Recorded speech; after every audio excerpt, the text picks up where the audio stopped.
Speculations regarding the potential demise of the X-Class have circulated online since last July, stemming from a report by Automotive News discussing Daimler's cost-cutting measures.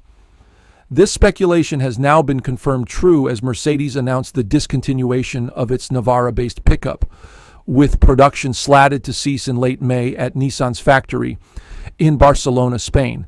The announcement came from a Mercedes representative in an interview with Automotor and Sport, emphasizing the X-Class's status as a niche product primarily significant in select markets like Australia and South Africa. Mercedes regularly evaluates its global portfolio to determine which models to retain, ultimately deciding to discontinue the X-Class despite its relatively recent introduction. Initially intended for production in Argentina to serve South American markets, Daimler changed plans in February 2019 due to economic concerns regarding customer price expectations in Latin America.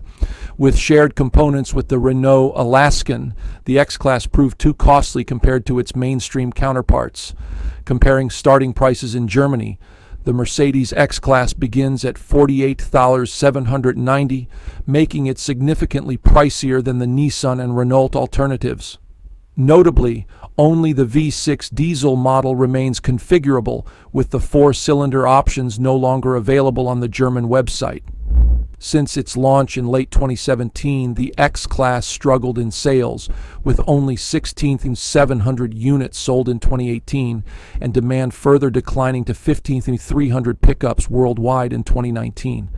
There are no plans for a mid-cycle facelift or the introduction of previously hinted features like an extended bed or a flagship V8 version. Although Mercedes Benz hasn't ruled out a return to the Ute segment, it's not part of the current product strategy. Market conditions, especially with the emergence of premium electric Utes from various manufacturers, may influence future decisions. A potential collaboration with Rivian for an electric van could extend to include a pickup, although the unsuccessful X-Class program with Nissan remains a factor in decision-making. Despite the X-Class's short-lived tenure, Mercedes-Benz acknowledges the importance of recognizing and ending unsuccessful projects, with future ventures remaining open to possibilities.